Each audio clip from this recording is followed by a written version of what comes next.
everybody. My name is Rob Abel. I'm from the IMS Global Learning Consortium, and welcome to our Learning Impact on Demand series.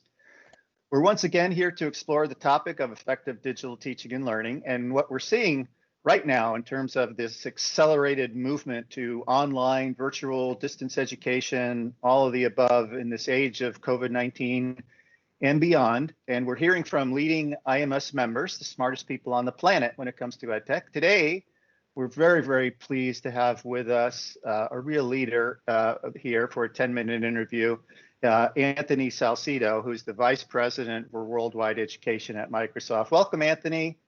Rob, it's great to see you. I hope you and everyone watching are staying safe and in good spirits in this unique time for sure.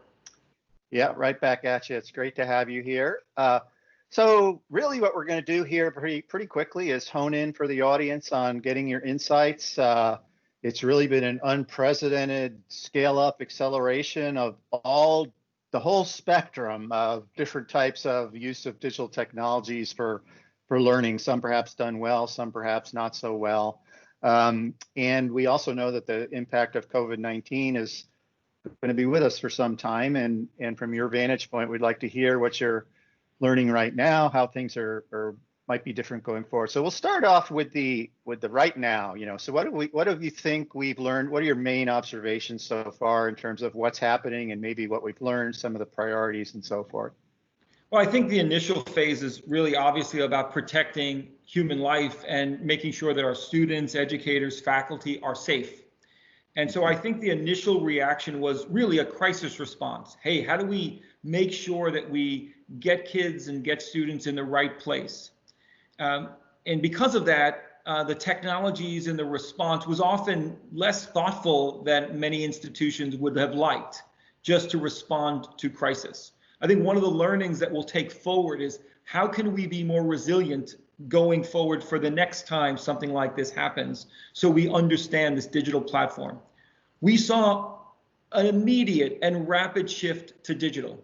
And I've been working in this space as you have for many, many years, and the progress we made in a span of weeks was phenomenal, both with regards to technology playing a role, but also the mindset and energy changing about technology. For educators who've been afraid of technology, to the threat that it has to diminish their roles for years, and we saw this challenge where teachers felt the rise of technology meant their role being diminished. Those teachers found within a span of a couple of months that the rise of technology can also mean the rise of educator value in society. I think everyone would say the role of teachers are more appreciated and valued now than ever before, because the transparency of what goes on in the classrooms showing up on the kitchen table for parents. So I think the response was a little chaotic, a little frantic, but I think the resiliency of the technology platforms that schools embraced, we stood up million seat tenants for teams in days for schools. We had schools that were closed in a week and then went online with Microsoft products like Teams in 2 weeks. Just get it going quick, and really amazing to see the impact. We also learned, and one of the great things about this process is we've had global learning, educators sharing from one another and seeing. We've gotten smarter every single week on what to do and what not to do. We certainly saw lots of schools starting remote learning exactly the same as they started classes. Show up, 8 a.m., turn on your screen. In some cases, students were asked to wear a tie in their school uniforms.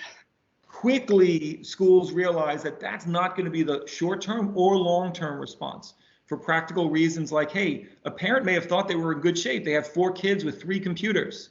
That's a very luxurious situation for a family. But when you're doing remote learning in a synchronous live way, those 4 children one of them doesn't have a computer. So what schools needed to start to recognize is that learning needed to be far more asynchronous, far more different modalities for students to learn from. This is good for the short term, but will also lead into the longer term changes that we need to make. And that learning happened really within days as schools started to understand the dynamics of remote learning more maturely. Boy, I love that thought about the appreciation for the teacher is really higher now, and with the use of technology, because as you said, there's been that tension for literally decades, and it's really been a breakthrough in some way. So how about the fall? What's going to happen in the fall? What do you think might be different? There is some time to make some adjustments. What sort of adjustments might we be seeing?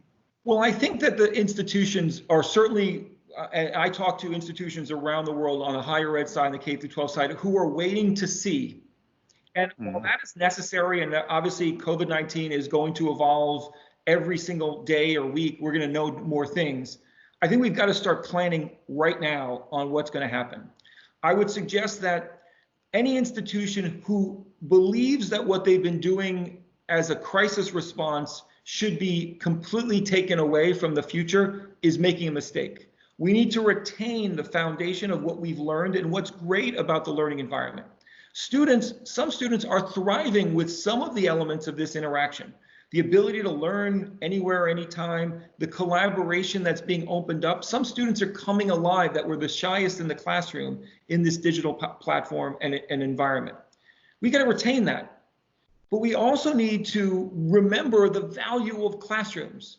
In a world where remote learning is becoming normal for schools and students and educators, it doesn't need to go away when schools reopen. Instead, educators and schools should be more thoughtful about the value of face-to-face integration, how students can work on projects and do storytelling, share energy together, and then leverage this digital canvas beyond the school. I think that's going to be the next phase. So shifting from remote learning today to blended, multi-factor learning, modern learning in the future is got to be a norm.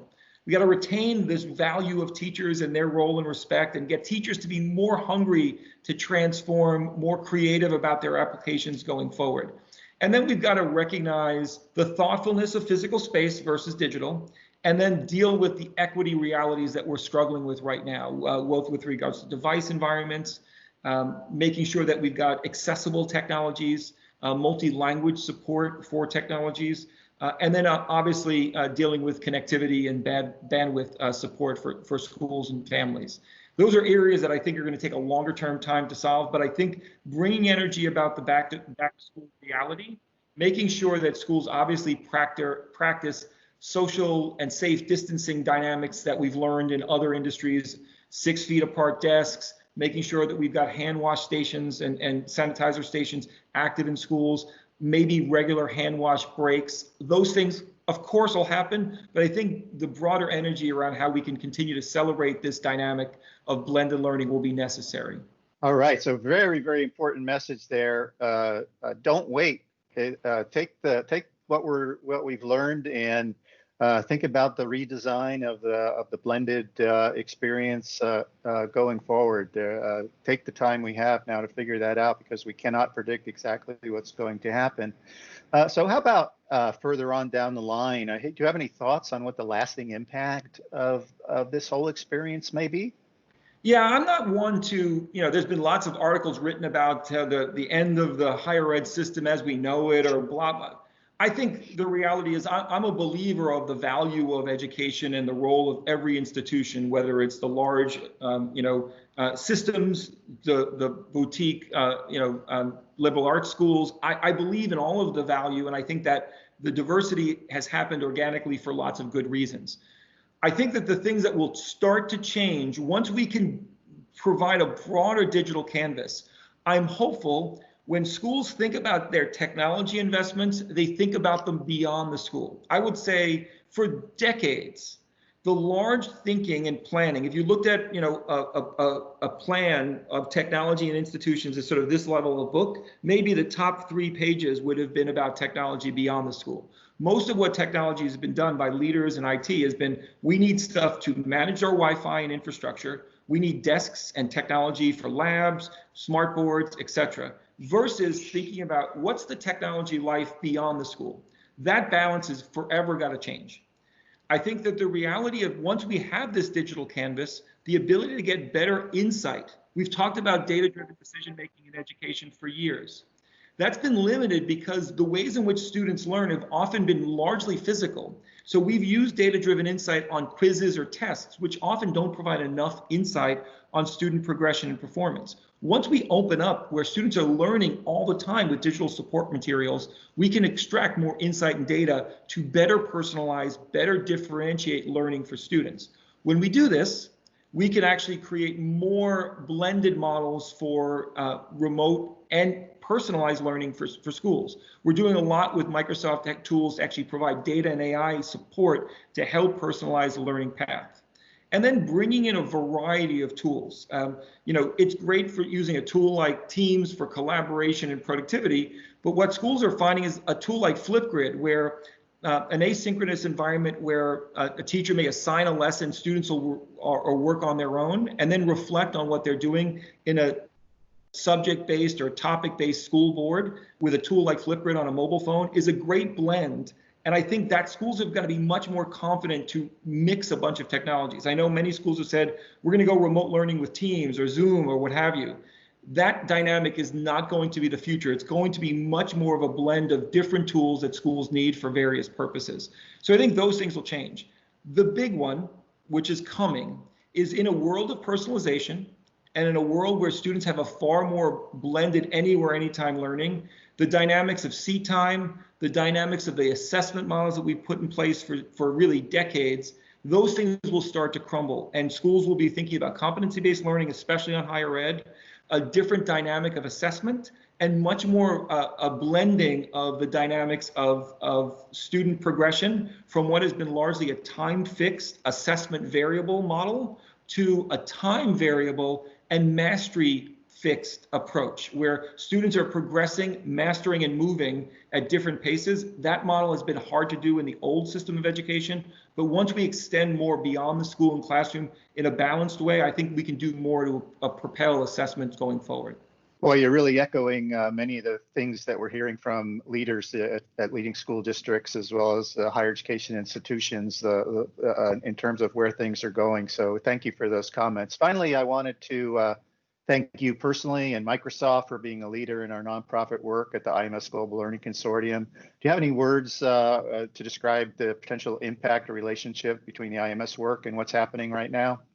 Well, we're proud to support the work that IMS is doing and you're doing, Rob. This is critical, and frankly, it's now more critical than ever before that we connect systems that will be used, that we're working as an industry to support schools to reduce complexity, improve security and privacy, but also reduce complexity of integrating multiple systems. It's needed now more than ever, and Microsoft has continued to both embrace security and privacy, embrace openness across our platforms, and certainly work with third parties and other providers to make sure that schools who are running heterogeneous environments by design can thrive as they need to. So looking forward to continuing the work. I think it's now needed more than ever before. It's great to hear that.